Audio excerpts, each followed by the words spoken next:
The billionaire groom takes his bride's jeweled hand, but freezes before he can speak. 500 guests watch in silence as the scent of roses fills St. Catherine's Cathedral. Across the aisle sits a woman in a plain blue dress, the love he thought was gone forever. The minister repeats the question, the bride trembles in diamonds, and the entire ceremony hangs on Richard Grant's next word. Before we begin, tell me where you're listening from, and tap subscribe so you never miss a story. Richard Grant adjusts his platinum cufflinks as organ music swells through the cathedral. Sunlight streams through stained glass windows, casting rainbow patterns across marble floors. "You look nervous," his best man whispers beside him. "I'm fine," Richard replies quietly, though sweat beads on his forehead. The massive cathedral holds 500 of society's elite. Crystal chandeliers hang overhead like frozen tears, reflecting light across silk gowns and designer suits. "Remember to breathe," the minister advises with a gentle smile. Richard nods, his diamond-studded watch catching the morning light. Everything has been perfectly orchestrated, from the imported flowers to the symphony orchestra.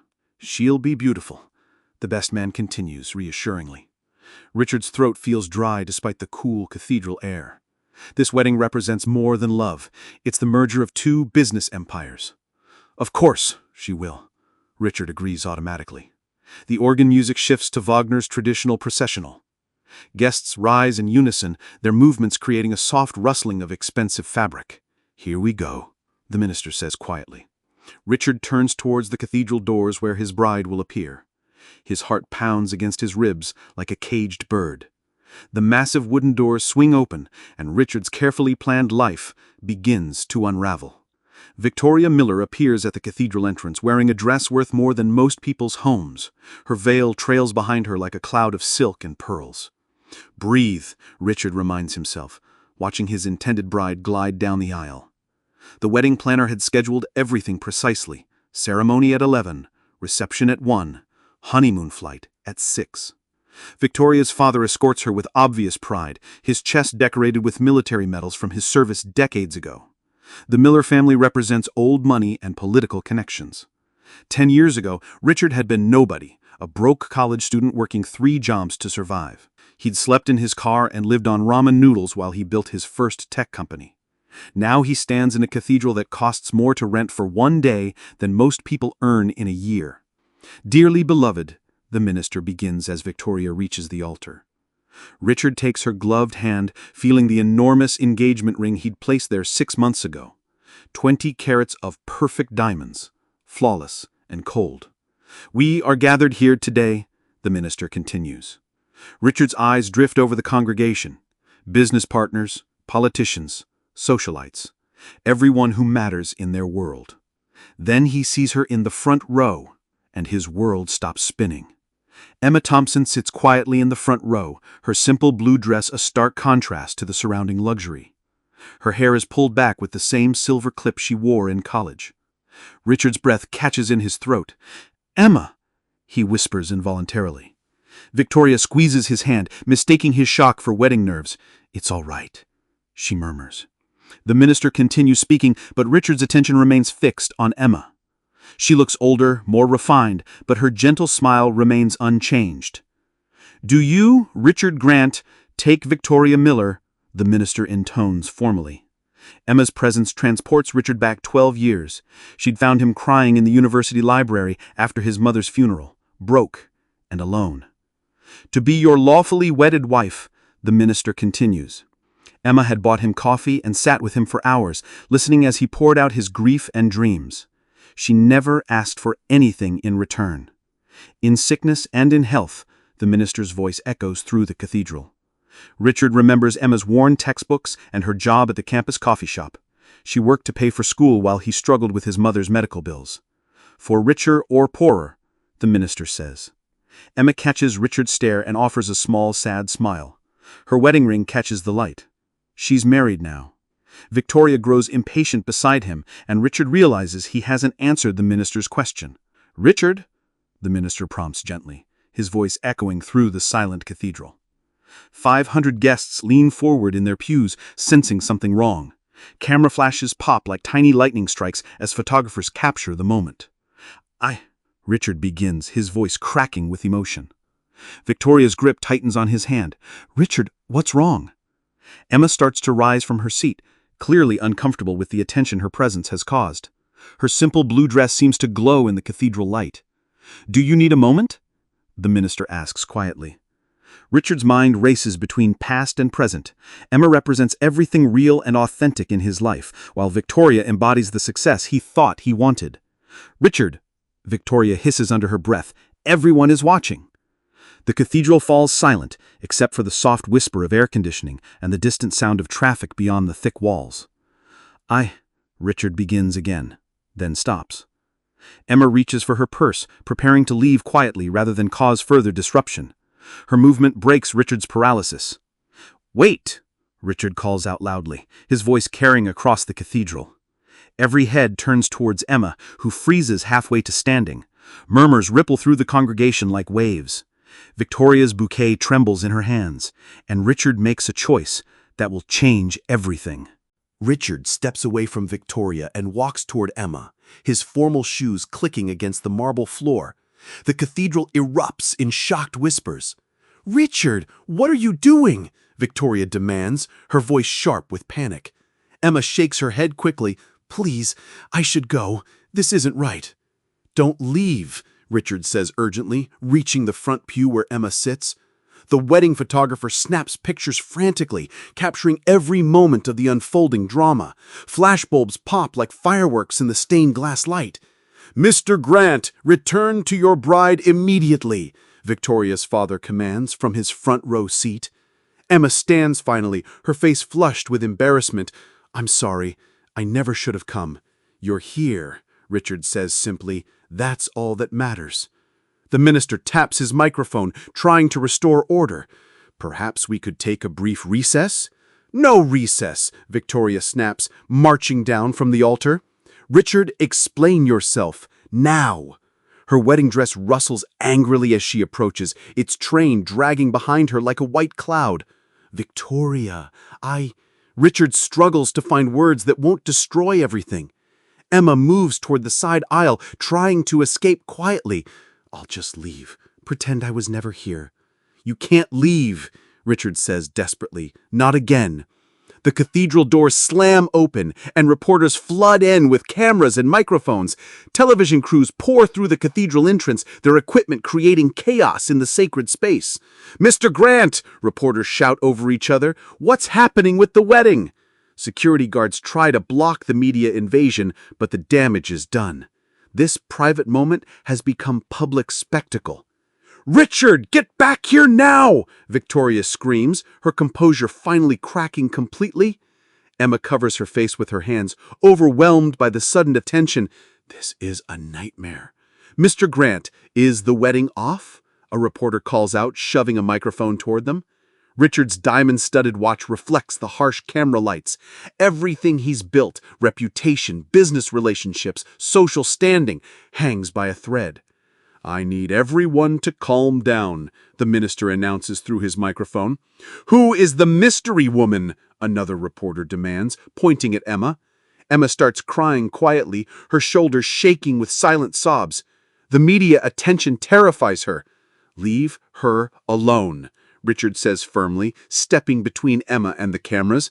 Victoria's father rises from his seat with military precision. "This ends now, Grant!" The old man's medals catch the light as he approaches with obvious authority. His family's political connections could destroy Richard's business empire. "You will marry my daughter today," Miller commands, "or face the consequences." Camera crews capture every word, and Richard realizes his choice will define the rest of his life. Richard faces Victoria's father while cameras record every word. The old man's face is red with rage and humiliation. "Mr. Miller," Richard begins carefully, "I never meant for this to happen. Intentions don't matter now. The whole world is watching." Emma tries again to slip away quietly, but reporters block her path with cameras and questions. "Please," Emma whispers to the media crowd, "just let me leave." Victoria joins her father, her wedding dress now wrinkled from stress. Mascara streaks mark her cheeks like black tears. 12 years of friendship. Was any of it real? Richard's throat constricts with guilt. Victoria, you deserve better than this. I deserve an explanation. Who is she to you? The question hangs in the air like incense, thick and suffocating. 500 guests wait for Richard's answer. Her name is Emma Thompson, Richard says quietly. We knew each other in college. Knew each other? How? Victoria presses, her voice rising with each word.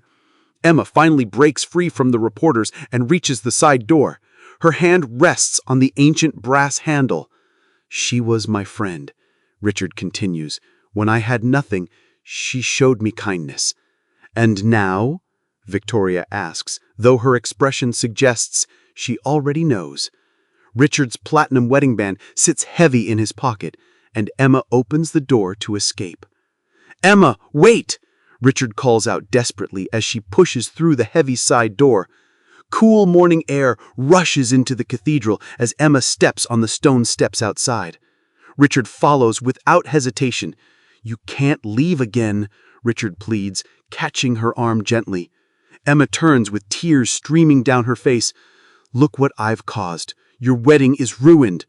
Behind them, the cathedral churns with chaos. Reporters shout questions while guests murmur in shock and confusion.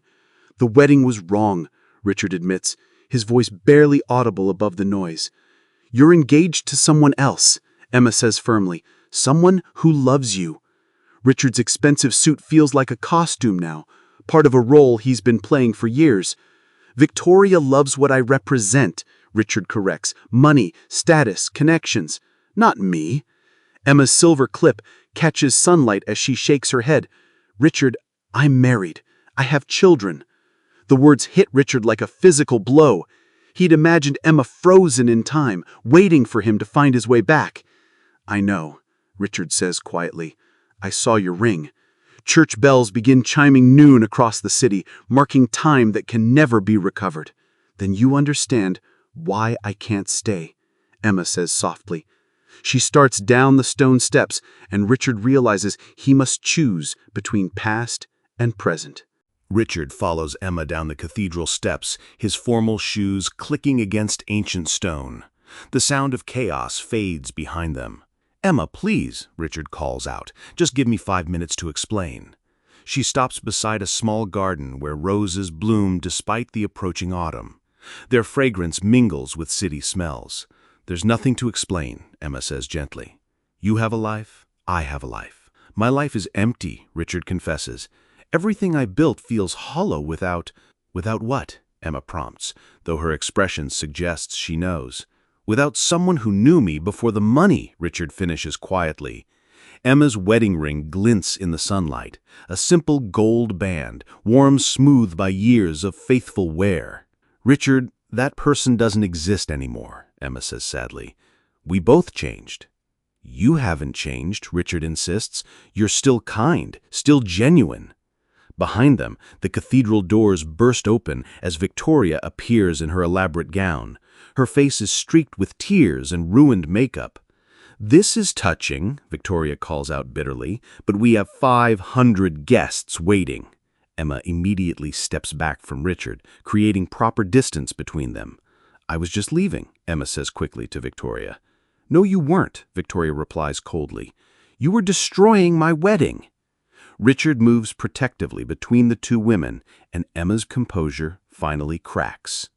Emma's quiet strength crumbles as Victoria's accusations hit their mark. Her shoulders begin shaking with suppressed emotion. I never meant to hurt anyone, Emma whispers, her voice breaking. But you did hurt someone, Victoria snaps cruelly. You hurt me. Richard sees Emma's pain and feels rage building in his chest. Victoria, that's enough. Enough? Victoria laughs bitterly. My wedding is in ruins because of her. Emma looks between Richard and Victoria, clearly torn by the conflict she's created. Her simple blue dress seems fragile compared to Victoria's elaborate gown. This is my fault, Emma says quietly. I should never have come today. Why did you come? Victoria demands. What did you hope to accomplish? Emma's silver clip loosens slightly, letting a strand of hair fall across her face. She brushes it away with trembling fingers. I wanted to see him happy, Emma admits honestly. I read about the wedding online. And decided to ruin it? Victoria continues relentlessly. I decided to say goodbye, Emma corrects softly. I thought I could watch from the back, then leave quietly. Richard realizes the depth of Emma's sacrifice. She came not to interfere, but to witness his happiness from afar. You came to let me go, Richard says, understanding finally. Emma nods through her tears, and Victoria's expression shifts from anger to confusion. Victoria stares at Emma with growing realization, her anger slowly transforming into something more complex. The morning sun catches the diamonds in her tiara. You came to watch him marry someone else, Victoria says slowly. That's heartbreaking. Emma nods silently, unable to speak through her emotions. Her hand unconsciously touches the spot where her wedding ring rests. I have 2 children, a good husband, a quiet life, Emma finally manages. Then why are you here? Victoria asks, her tone softening slightly. Because Richard was my first love, Emma admits, and you never forget your first love. The confession hangs in the garden air like morning mist, beautiful and fragile. But you let him go, Victoria observes, even when you still loved him. Love sometimes means letting go, Emma says simply, even when it breaks your heart. Richard listens to their exchange, understanding for the first time the true nature of Emma's sacrifice. Emma, Richard says quietly, why didn't you ever contact me after college? Emma's blue dress flutters in the gentle breeze as she considers her answer. Because you deserve to follow your dreams, Emma replies, without guilt or obligation. You were my dream, Richard says desperately. Emma's smile is infinitely sad. Dreams change, Richard. They have to. Victoria begins removing her elaborate veil, and Richard realizes she's making a decision that will surprise everyone. Victoria carefully lifts the pearl-encrusted veil from her head, her movements deliberate and graceful. The expensive fabric pools at her feet like sea foam. Richard, do you love me? The question cuts through the morning air with surgical precision. Richard's silence becomes its own answer. I thought so, Victoria continues without bitterness. I think I've known for months. Emma looks between them with growing alarm. Victoria, please don't do anything rash because of me. This isn't about you, Victoria says kindly. This is about truth. She begins removing her engagement ring, 20 carats of perfect diamonds that catch sunlight like captured stars. Victoria, wait, Richard says urgently. We can work this out. No, we can't, Victoria replies firmly, and we both know it. The ring slides off her finger easily, as if it never truly belonged there. She places it gently in Richard's palm. I want someone to love me the way you love her, she says, nodding toward Emma. Emma's breath catches with shock and recognition. Victoria, I'm married. I can't. I know, Victoria interrupts gently, but love doesn't follow rules or convenient timing. The cathedral bells chime 1 o'clock, marking the time the reception was scheduled to begin. Victoria smooths her wedding dress one final time and walks back toward the cathedral to face 500 confused guests. Victoria climbs the cathedral steps with remarkable dignity, leaving Richard and Emma alone in the rose garden. Her wedding dress trails behind her like a symbol of dreams abandoned.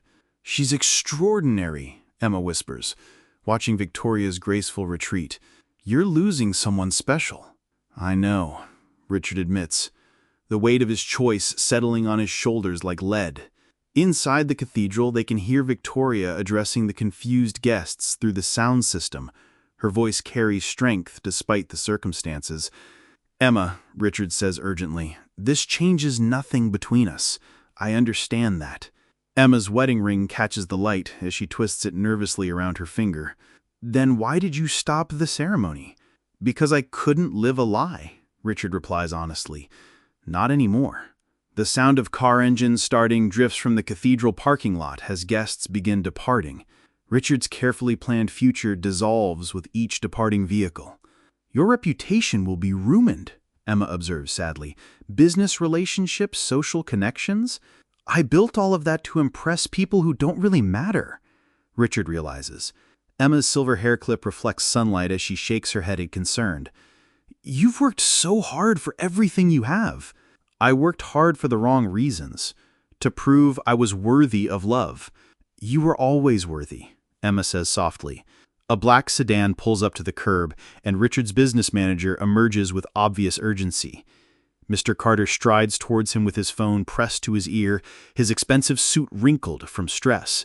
His face shows barely controlled panic. "Richard, thank God," Carter says, ending his call abruptly. "We need to talk immediately." "Whatever it is can wait," Richard replies, not wanting to leave Emma's side. "No, it can't," Carter insists grimly. "The Patterson Industries merger is collapsing." Emma recognizes the name from business news. "The billion-dollar deal? Why?" "Because Mr. Patterson's daughter was at the wedding. She's calling her father right now." Richard's blood runs cold.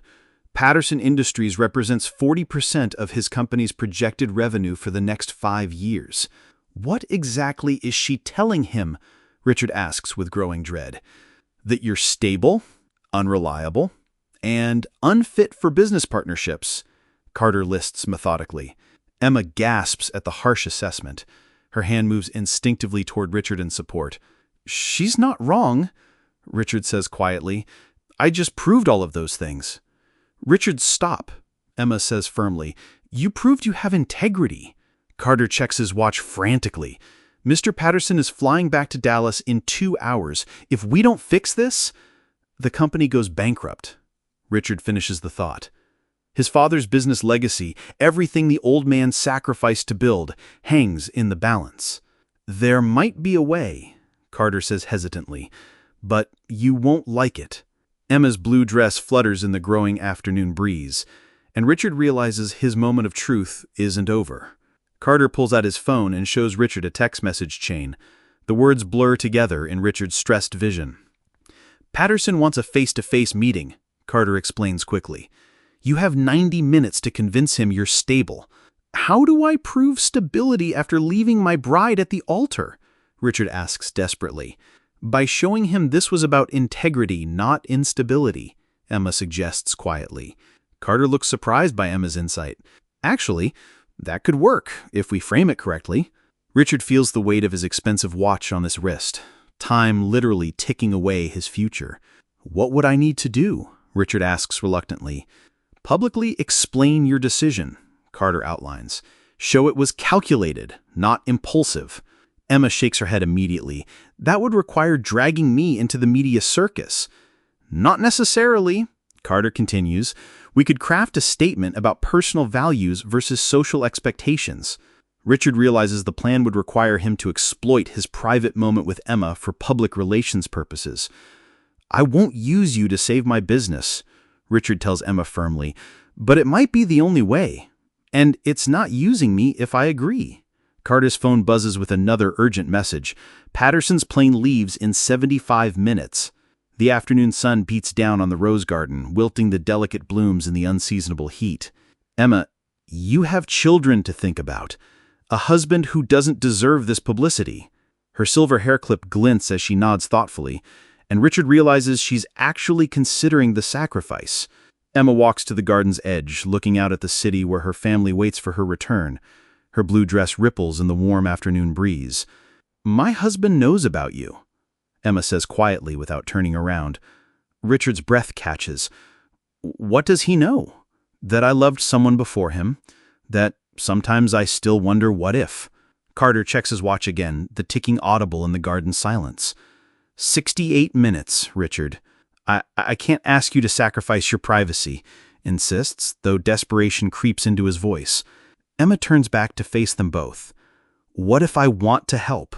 "Why would you want to help?" Carter asks bluntly. "What's in it for you?" Emma's wedding ring catches sunlight as she twists it thoughtfully. "Closure, maybe? A chance to say goodbye properly." Richard realizes Emma is offering him a gift beyond measure, the chance to save everything he's built while honoring what they once shared. "The statement would need to be perfect," Carter warns. "One wrong word destroys everything." "Then we'll make it perfect," Emma says with quiet determination. A taxi pulls up to the curb, its driver waiting patiently. Richard recognizes it as Emma's ride home to her family. "Are you sure about this?" Richard asks one final time. Emma looks at the taxi, then back at Richard. "I've been sure about very little today." She walks towards the waiting cab, and Richard realizes she's either saving his life or walking out of it forever. Emma pauses beside the taxi door, her hand resting on the warm metal handle. The driver looks at her expectantly through his rearview mirror. "Carter," Emma says firmly, "write down exactly what Richard needs to say." Carter fumbles for his phone, fingers flying across the screen. "We need sincerity, vulnerability, but also strength." Richard watches Emma make her decision to help him, overwhelmed by her continued generosity after all these years. The core message is about authentic love versus arranged convenience, Emma continues thoughtfully. "Perfect," Carter agrees, typing rapidly. "Patterson values family and traditional relationships." Emma's silver hair clip catches afternoon light as she leans into the taxi to speak with the driver. "5 more minutes," she tells him softly. "I promise." The driver nods understanding, turning up his radio to give them privacy. "Emma," Richard says, approaching carefully, "if we do this, there's no going back." "There was no going back the moment I walked into that cathedral," Emma replies. Carter holds up his phone, showing them a draft statement. "How does this sound?" Richard reads silently, recognizing the political language designed to transform personal crisis into public relations victory. "It makes me sound calculating," Richard observes. "You need to sound calculating. Impulsive billionaires lose business deals," Carter insists. Emma reads the statement, and Richard sees something change in her expression. Emma shakes her head as she finishes reading Carter's draft. "This isn't right. It makes Richard sound cold." "Cold is better than unstable," Carter argues pragmatically. "We need Patterson's confidence." "You need his respect," Emma corrects, "and respect comes from honesty, not manipulation." Richard realizes Emma understands business psychology better than his paid advisor. "What do you suggest?" Richard asks, genuinely curious about her perspective. Emma takes the phone and begins editing the statement with surprising skill. "Tell the truth, but frame it positively." Her fingers move quickly across the screen, transforming corporate speak into authentic communication. "I stopped my wedding because I realized love cannot be forced or arranged. True partnerships require genuine connection, not just mutual benefit." Carter frowns at the romantic language. "That sounds like a greeting card, not a business statement." "Patterson built his empire as a family business," Emma reminds them. "He understands the value of authentic relationships." Richard reads Emma's revised version, recognizing the wisdom in her approach. "This could work," Richard admits with growing hope. Emma's wedding ring glints as she hands back the phone. "But you have to mean every word when you say it." The taxi driver taps his watch impatiently, reminding them of time constraints. 42 minutes until Patterson's flight, Carter announces nervously. Emma opens the taxi door, and Richard realizes his final test is about to begin. Richard steps forward as Emma prepares to leave. "Before you go, I need to know something." Emma pauses, her blue dress rustling softly in the afternoon breeze. "What? Do you regret coming today?" Richard asks honestly, knowing how it turned out. Emma considers the question carefully, her silver hair clip catching sunlight as she tilts her head thoughtfully. "I regret the pain it caused Victoria," Emma says finally, "but I don't regret seeing you again." "Even though we can't be together?" Richard presses gently. "Especially because we can't be together," Emma replies with a sad smile. "It proves some love transcends circumstances." Carter clears his throat impatiently. "We really need to go, Richard. 38 minutes. Emma opens the taxi door, and Richard realizes his final test is about to begin. Richard steps forward as Emma prepares to leave. Before he says anything. Emma extends her hand to Richard in farewell. "Good luck with your business meeting."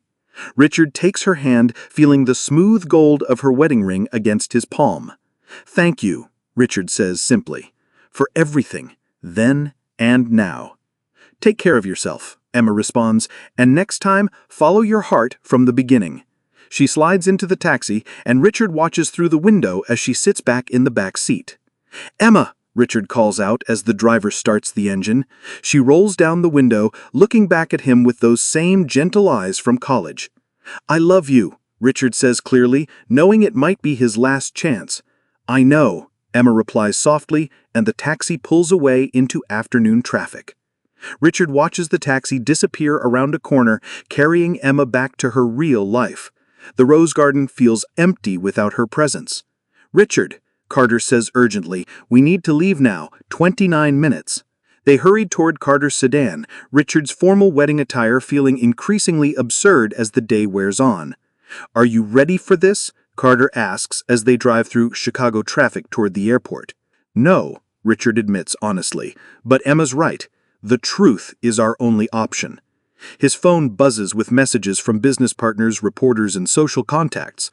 The scandal has spread across social media like wildfire. Patterson's assistant confirmed the meeting, 45 B7, departing to Dallas. Richard practices Emma's revised statement silently, letting her words replace his rehearsed corporate speech patterns. "What if he doesn't buy it?" Carter asks nervously.